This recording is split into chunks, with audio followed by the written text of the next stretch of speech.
നിങ്ങൾ 18-30 വയസ്സിനും ഇടയിൽ പ്രായമുള്ള ഒരാളാണെന്നുണ്ടെങ്കിൽ നിങ്ങൾക്ക് ഈ വീഡിയോ ഭയങ്കര യൂസ്ഫുൾ ആയിരിക്കും. സിബിൽ സ്കോർ എന്ന് പറയുന്ന ഒരു സ്കോർ നമ്മുടെ ലൈഫിൽ എന്ത് ഇമ്പാക്റ്റ് ആണ് ഉണ്ടാക്കുന്നത്, നമുക്ക് അതെങ്ങനെ ഇംപ്രൂവ് ചെയ്യാം, എന്തൊക്കെ ബെനിഫിറ്റുകൾ ബാങ്ക് നമ്മൾക്ക് സിബിൽ സ്കോർ കൂട്ടുന്നതനുസരിച്ച് കിട്ടും എന്നൊക്കെ ഉള്ള കാര്യങ്ങളാണ് ഈ വീഡിയോയിൽ ഞങ്ങൾ പറയാൻ ആഗ്രഹിക്കുന്നത്. സിബിൽ സ്കോർ എന്ന് പറയുന്നത് ഒരു മെട്രിക് ആണ്. ബാങ്കുകൾ നമ്മുടെ ഫൈനാൻഷ്യൽ ബിഹേവിയർ അസസ് ചെയ്യാനായിട്ട് ഉപയോഗിക്കുന്ന ഒരു മെട്രിക് ആണ്. ഇത് ഒരു സ്കോർ ആയിട്ടാണ്, ഒരു 300 to 900 ഇടയിലുള്ള ഒരു സ്കോർ ആയിട്ടാണ് സിബിൽ സ്കോർ പൊതുവെ ഉണ്ടാവുന്നത്. ഇതിന്റെ അടിസ്ഥാനത്തിലാണ് പല ബാങ്കുകളും നമുക്ക് ലോണ്, നമുക്കിപ്പം ഒരു പേഴ്സണൽ ഒരു ബൈക്ക് മേടിക്കണമെങ്കിലോ ഒരു മൊബൈൽ ഫോൺ മേടിക്കണമെങ്കിലോ അല്ലെങ്കിൽ ഒരു കാർ മേടിക്കണമെങ്കിലോ എന്തിനാണെങ്കിലും ബാങ്കുകൾ ആദ്യം കണക്കിലെടുക്കുന്ന ഒരു ഫാക്ടർ നമ്മുടെ സിബിൽ സ്കോർ ആയിരിക്കും. നമ്മുടെ ലൈഫിന്റെ ഒരു 18 to 30 3 കാറ്റഗറി ആയിട്ട് നമ്മൾ ഡിവൈഡ് ചെയ്യാണ്. 18 to 21 ഫൗണ്ടേഷൻ ഫേസ് എന്ന രീതിയിൽ. ഫൗണ്ടേഷൻ എന്ന് പറയുമ്പോഴത്തേക്ക് നമുക്ക് പ്രത്യേകിച്ച് ആ സമയത്ത് നമുക്കൊരു ബൈയിങ് ബിഹേവിയറോ കാര്യങ്ങളോ ഒന്നും വളരെ കുറവായിരിക്കും. നമ്മുടെ പർച്ചേസിംഗ് പവറും കാര്യങ്ങളും എല്ലാം കുറവായിരിക്കും. ആ സമയത്ത് നമുക്ക് ചെറിയ ചെറിയ പർച്ചേസുകളും കാര്യങ്ങളൊക്കെ ചെയ്യാൻ പറ്റും. ചിലപ്പോൾ ഒരു ചെറിയൊരു ക്രെഡിറ്റ് കാർഡ് എടുക്കാനോ അല്ലെങ്കിൽ ഒരു മൊബൈൽ ഫോൺ മേടിക്കാനോ അങ്ങനത്തെ ചെറിയ ചെറിയ പർച്ചേസുകളൊക്കെ ആയിരിക്കും നമ്മൾ ആ പ്രായത്തിൽ ചെയ്യുന്നത്. പർച്ചേസുകൾ നമ്മൾ ചെയ്യുന്നത് നമ്മുടെ പേരിൽ തന്നെ. പൊതുവെ പലരും ഇത് ഈ സിബിലിന്റെ കാര്യങ്ങളോ ഒന്നും കണക്കിലെടുക്കാതെ പൊതുവെ എന്താ ചെയ്യുന്നതെന്ന് വെച്ച് കഴിഞ്ഞാൽ വീട്ടുകാരുടെ പേരിലോ, കാരണം അവരുടെ തന്നെ പൈസ ആവണമെന്ന് പോലും ഇല്ല, എന്നാലും നമ്മൾ നമ്മുടെ പേരിൽ ഇങ്ങനെ ഒരു ഹിസ്റ്ററി ഉണ്ടാക്കിയെടുക്കാൻ നമ്മൾ ശ്രമിക്കുകയാണെന്നുണ്ടെങ്കിൽ നമുക്കത് ഫ്യൂച്ചറിൽ ബെനിഫിഷ്യൽ ആയിരിക്കും. 18-21 വയസ്സ് പ്രായത്തിനിടയിൽ നമ്മൾ വലിയ പർച്ചേസുകളും കാര്യങ്ങളൊന്നും ചെയ്യാറില്ല. അടുത്ത ഫേസ് എന്ന് പറയുന്നത് 21 തൊട്ട് 27 വരെ പ്രായത്തിലാണ്. ഇതിനെ നമുക്കൊരു ഓപ്പർച്യൂണിറ്റി ഫേസ് എന്ന് വേണമെങ്കിൽ പറയാം. ഈ പ്രായത്തിൽ നമ്മൾ ചിലപ്പോൾ ചെറിയ ജോലികളോ പാർട്ട് ടൈം ആയിട്ട് ചെറിയ ജോലികളോ അല്ലെങ്കിൽ നമ്മൾ ലൈഫിന്റെ അടുത്തടുത്ത വലിയ വലിയ തീരുമാനങ്ങളൊക്കെ എടുത്ത് തുടങ്ങുന്ന ഒരു സ്റ്റേജ് ആണ് 21 to 27 എന്ന് പറയുന്നത്. ഈ പ്രായത്തിൽ നമുക്ക് ചിലപ്പോൾ ഒരു ബൈക്ക് വേണ്ടി വരും, അല്ലെങ്കിൽ ഒരു കാർ വേണ്ടി വരും, അല്ലെങ്കിൽ നമുക്കിപ്പം വലിയ വലിയ എക്സ്പെൻസ്, ഇപ്പൊ പുറത്തു പോകുന്ന ആളുകളൊക്കെ ആണെന്നുണ്ടെങ്കിൽ അതും നമ്മളെ സംബന്ധിച്ചിടത്തോളം വലിയൊരു എക്സ്പെൻസ് ആണ്. അപ്പൊ ഈ പുറത്തുള്ള കൺട്രീസ് ആണെങ്കിലും ബാങ്കുമായിട്ട് അല്ലെങ്കിൽ നമ്മൾ ആ ഒരു ഡിസിപ്ലിൻ ഫൈനാൻഷ്യൽ ബിഹേവിയറിൽ ഉണ്ടാവുന്ന ഡിസിപ്ലിനും കാര്യങ്ങളും പുറത്തുള്ള ഈ വിസ അതോറിറ്റീസ് ആണെങ്കിലും അവരെല്ലാം ഇത് കണക്കിലെടുക്കുന്നുണ്ട്. അപ്പം സെക്കൻഡ് ഫേസ് എന്ന് പറയുന്നത് ഓപ്പർച്യൂണിറ്റി ഫേസ് ആണ്. പക്ഷെ അത് കഴിഞ്ഞ് വരുന്ന ഒരു 27 തൊട്ട് 30 എന്ന് പറയുന്നതാണ് നമ്മളൊരു ബിഗ് ലൈഫിൽ, നമ്മുടെ ലൈഫിൽ എടുക്കാൻ പോകുന്ന ബിഗ് മൂവ്സ് എല്ലാം ഏകദേശം ആ ഒരു പ്രായത്തിലായിരിക്കും നമ്മുടെ വലിയ പർച്ചേസുകൾ. ഇപ്പൊ ഒരു ഹോം, നമ്മളൊരു വീട് മേടിക്കുകയാണെന്നുണ്ടെങ്കിൽ വീടിന്റെ, പിന്നെ നമ്മളിപ്പോ ഒരു കല്യാണത്തിനെ പറ്റി ചിന്തിക്കുകയാണെന്നുണ്ടെങ്കിൽ അതിന്റെ എക്സ്പെൻസുകൾ, പിന്നെ വലിയ ലോണായിട്ട് ഇപ്പൊ നമ്മളൊരു പ്രീമിയം കാറോ അങ്ങനെ എന്തെങ്കിലുമൊക്കെ നമ്മൾ അങ്ങനെ വലിയ വലിയ തീരുമാനങ്ങളൊക്കെ എടുക്കുന്ന സമയത്ത് ഈ സിബിൽ സ്കോർ ഭയങ്കര യൂസ്ഫുൾ ആയിരിക്കും. നമ്മൾ ഈ പറയുന്ന 3 കാറ്റഗറിയിലും നമ്മൾ നമ്മുടെ സിബിൽ സ്കോർ വളരെ നല്ല രീതിയിൽ നമുക്ക് ഹാൻഡിൽ ചെയ്യാൻ പറ്റുകയാണെന്നുണ്ടെങ്കിൽ ബാങ്കുകാർക്കും നമുക്കും ഇടയിൽ ഒരു ട്രസ്റ്റ് ബിൽഡ് ആവും. ആ ട്രസ്റ്റ് വെച്ചിട്ട് നമുക്ക് പല പല കാര്യങ്ങളും പല പല ബെനിഫിറ്റ്സും കാര്യങ്ങളും ഉണ്ടാവും. ഇപ്പൊ പൊതുവെ സിബിൽ എങ്ങനെയാണ് കാൽക്കുലേറ്റ് ചെയ്യുന്നതെന്ന് വെച്ച് കഴിഞ്ഞാൽ, ഇപ്പൊ നമ്മളിപ്പോ ഒരു SBI, HDFC അല്ലെങ്കിൽ സെൻട്രൽ ബാങ്ക് പോലുള്ള ബാങ്കുകളിൽ നമ്മൾ എന്തെങ്കിലും ഒരു പർച്ചേസ് നമ്മളെ ബാങ്ക് ത്രൂ ട്രാൻസാക്ഷൻ ചെയ്യുകയാണെന്നുണ്ടെങ്കിൽ ബാങ്ക് നമ്മുടെ ആക്ടിവിറ്റി, സിബിൽ എന്ന് പറയുന്ന അതോറിറ്റി, സിബിൽ അത് പറഞ്ഞപ്പോഴാണ് ഇന്ത്യയിൽ മൊത്തം 4 ബ്യൂറോസ് ആണുള്ളത്. അതിൽ ഒരു ബ്യൂറോ മാത്രമാണ് സിബിൽ. ഇവര് 4 പേരും ഏകദേശം ഉപയോഗിക്കുന്നത് സിമിലർ ആയിട്ടുള്ള മെട്രിക്സ് ആണെങ്കിലും പലപ്പോഴും നമ്മളെ സ്കോർ അങ്ങോട്ടും ഇങ്ങോട്ടും മാറിപ്പോവാം. പക്ഷെ എന്നാലും സിബിൽ തന്നെയാണ് കൂടുതലും ബാങ്കുകൾ പ്രിഫർ ചെയ്യുന്നത്. അപ്പം ഈ പറയുന്ന ബാങ്കുകൾ നമ്മുടെ ഇപ്പൊ ഒരു ലോൺ, ചെറിയൊരു ഫോൺ എടുക്കുന്നു, ആ ഒരു എമൗണ്ട് എത്രയാണ്, അല്ലെങ്കിൽ ബാക്കി നമ്മൾ ഇനി എത്ര അടയ്ക്കാനുണ്ട്, നമ്മൾ മാസം എത്ര രൂപ EMI പേ ചെയ്യാൻ നമുക്ക് കഴിവുണ്ട്, നമുക്ക് എന്തെങ്കിലും ലേറ്റ് ആയിട്ടുള്ള പേയ്മെന്റോ കാര്യങ്ങളോ അങ്ങനെയുള്ള പല പല ആക്ടിവിറ്റീസ് ഈ ബാങ്ക് എന്ത് ചെയ്യും, സിബിലിനുമായിട്ട് റിപ്പോർട്ട് ചെയ്യും. ഈ ബിഹേവിയറിന്റെ ഒരു അസസ്മെന്റ് അനുസരിച്ച് നമുക്കൊരു 300 to 900 ഇടയിലുള്ള ഒരു സ്കോർ നമുക്ക് കിട്ടും. ഒരു 300 to 650 ഒക്കെ ഇടയിലാണെന്നുണ്ടെങ്കിൽ പിന്നെ ഒന്നും നോക്കണ്ട, നമുക്കൊന്നും കിട്ടത്തില്ല. ഒരു 650-700 ആണെന്നുണ്ടെങ്കിൽ ആവറേജ് സ്കോർ ആണ്. നമുക്ക് വലിയ പ്രതീക്ഷയൊന്നും വേണ്ട. ഓക്കെ, നമ്മളെന്താ തുടങ്ങി വെച്ചിട്ടുണ്ടല്ല, നമുക്ക് പ്രത്യേകിച്ച് ബാങ്കുമായിട്ട് ട്രസ്റ്റും കാര്യങ്ങളൊന്നും ഉണ്ടാകത്തില്ല.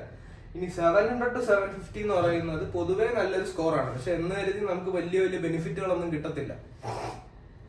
നമുക്ക് ചെറിയ ഇപ്പൊ ഞാൻ ഈ പറയുന്ന പോലെ ബൈക്കോ കാറോ ഒക്കെ ആണെന്നുണ്ടെങ്കിൽ നമുക്ക് എന്തെങ്കിലും സെക്യൂരിറ്റി എക്സ്ട്രാ വെച്ചിട്ട് നമുക്ക് ഈ പറയുന്ന സിബിൽ സ്കോറിൽ നിന്നുകൊണ്ട് നമുക്കൊരു ലോൺ അപ്രൂവ് ആയി കിട്ടും. പക്ഷെ വലിയ മാജിക്കുകളും കാര്യങ്ങളൊന്നും ഈ സ്കോറിൽ നടക്കത്തില്ല. ഇനി 750 എബോവ് എന്ന് പറയുന്നത്, 750-800 എന്നൊക്കെ പറയുന്നത് വെരി ഗുഡ് എന്നൊക്കെ വേണമെങ്കിൽ പറയാം. എന്നാലും 750 to 900 ഒരു എക്സലന്റ് സ്കോറാണ്. ഈ സ്കോറിനിടയിൽ 800 എബോവ് ഒക്കെ വരികയാണെന്നുണ്ടെങ്കിൽ നമുക്ക് സത്യം പറഞ്ഞു കഴിഞ്ഞാൽ ബാങ്കുപരമായിട്ട് അത്രയും ട്രസ്റ്റ് ഉണ്ട്. ഇപ്പൊ ഇതൊന്നും ഒറ്റ ഒരു 2-3 വർഷമൊക്കെ കൊണ്ട് നമ്മൾ ഡെവലപ്പ് ചെയ്തെടുക്കേണ്ട ഒരു ഇതാണ്. 2-3-5 വർഷമൊക്കെ എടുക്കും അങ്ങനെ ഒരു സ്കോറിലേക്ക് വരാം. പക്ഷെ ഇങ്ങനെ ഒരു സ്കോറിലേക്ക് വന്നു കഴിഞ്ഞാൽ നമ്മുടെ ബെനിഫിറ്റ് എന്താണെന്ന് വെച്ച് കഴിഞ്ഞാൽ നമുക്ക് ഒരുപാട് ഇൻട്രസ്റ്റ് റേറ്റ്സ് കുറച്ച് ബാങ്കുകാർ നമുക്ക് തരും. നമ്മുടെ ഈ ലോൺ എമൗണ്ട് നമ്മുടെ ആ ഒരു സാലറീഡ് ആണെന്നുണ്ടെങ്കിൽ അതിന്റെ ബേസിൽ, അല്ല ബിസിനസ് ഒക്കെ ആണെന്നുണ്ടെങ്കിൽ നമുക്ക് അത്രയും അതിനനുസരിച്ചിട്ടുള്ള ഒരു റേറ്റ് അല്ലെങ്കിൽ അത്രയും വലിയൊരു ബില്ല് നമുക്ക് വേണമെങ്കിൽ അപ്രൂവ് ആയി കിട്ടും. നമുക്ക് അത്രയും കാശ് നമ്മുടെ കയ്യിൽ കിട്ടും. ഇനി ഈ സിബിലിനെ അഫക്ട് ചെയ്യുന്ന ഫാക്ടേഴ്സ് എന്ന് പറയുന്നത് ഒന്ന് നമ്മുടെ പാസ്റ്റ് പെർഫോമൻസ്. ഈ 700 അബോവ് സ്കോറിലേക്കൊക്കെ വരാനായിട്ട് നമുക്ക് ചിലപ്പോൾ 1 വർഷം, 2 വർഷം, 3 വർഷം, 4 വർഷമൊക്കെ സമയങ്ങൾ എടുക്കും. അപ്പം ഇതിനിടയിൽ ഇപ്പൊ നമ്മൾ ഒരുപാട് എല്ലാ മാസവും പല പല ബില്ലുകളും കാര്യങ്ങളും നമ്മൾ കറക്റ്റ് ആയിട്ടാണോ പേ ചെയ്യുന്നത്.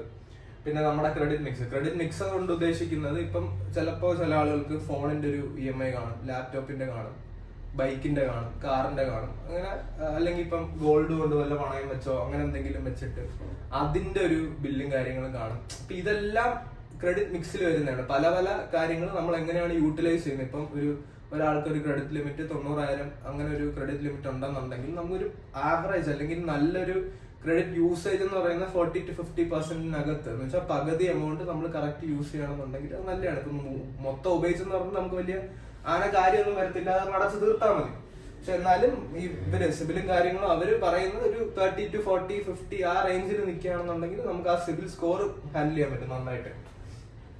പിന്നെ ലിവറേജ് മാത്രം, ഇത് വലിയ കാര്യങ്ങളൊന്നും അല്ല. നമ്മൾ കറക്റ്റ് ആയിട്ട് ഇപ്പം നമുക്ക് എത്രയാണ് അപ്രൂവ് ആവുന്നത് അത് കറക്റ്റ് ആയിട്ട് നമ്മൾ യൂസ് ചെയ്യുക. അത് കറക്റ്റ് മന്ത് എൻഡ് ഈ പറയുന്ന 50, ഇപ്പൊ ക്രെഡിറ്റ് കാർഡ് ആണെന്നുണ്ടെങ്കിൽ 50 days എന്ന് പറയുന്ന ആ ഒരു ടൈം ഫ്രെയിമിനുള്ളിൽ നമ്മൾ അത് അടച്ചു തീർക്കുക എത്രയാണെങ്കിലും. പിന്നെ ഇപ്പൊ ഒരാൾക്ക് 90,000 രൂപയുള്ളൂ, നമ്മൾ ചിലപ്പോൾ ഒരു 93,000 രൂപ നമ്മൾ അതിൽ യൂസ് ചെയ്ത് പ്രശ്നമൊന്നുമില്ല. അവർക്ക് ചിലപ്പോൾ ഒരു ഓവർ സ്പെൻഡിങ് ചാർജ് എന്ന് പറഞ്ഞൊരു ചാർജ് വേണം, അതും കൂടെ ചേർത്ത് മാസാവസാനം അടച്ചു തീർക്കുക. നമ്മൾ എടുക്കുന്ന പൈസ നമ്മൾ മാസാവസാനം നമ്മളെ ബില്ലിൽ ഫുൾ ഫിനിഷ് ചെയ്യുക, അത്രേ ഉള്ളൂ. അത് ചിലപ്പോൾ ഒരു 3-4 പോയിന്റ് കുറയും, അടുത്ത മാസം അത് കൂടും കുറയും. അതിലൊന്നും വലിയ ടെൻഷൻ അടിക്കേണ്ട കാര്യമില്ല. എടുക്കുന്ന പൈസ മാസാവസാനം അടച്ചു തീർക്കുക. ഇത് തന്നെയാണ് ബേസിക് ആയിട്ട് സിബിൽ സ്കോർ കൂട്ടാനായിട്ട് നമുക്ക് ചെയ്യാൻ പറ്റുന്ന ഒരു കാര്യം എന്ന് പറയുന്നത്. ഇതാണ് ബേസിക്കലി സിബിലിനെ അഫക്ട് ചെയ്യുന്ന ഫാക്ടേഴ്സ് എന്ന് പറയുന്നത്. ഞാൻ ഒരു കാര്യം പറയാൻ പറഞ്ഞു, നമുക്ക് 2 തരത്തിലുള്ള ലോൺസ് ബാങ്കുകൾ അപ്രൂവ് ചെയ്യും.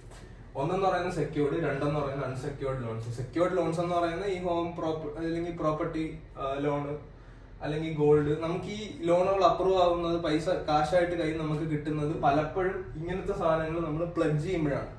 സെക്യൂർഡ് ലോൺസ് ഇത് ബാങ്കുകാർക്ക് ഭയങ്കര റിസ്ക് കുറവാണ്.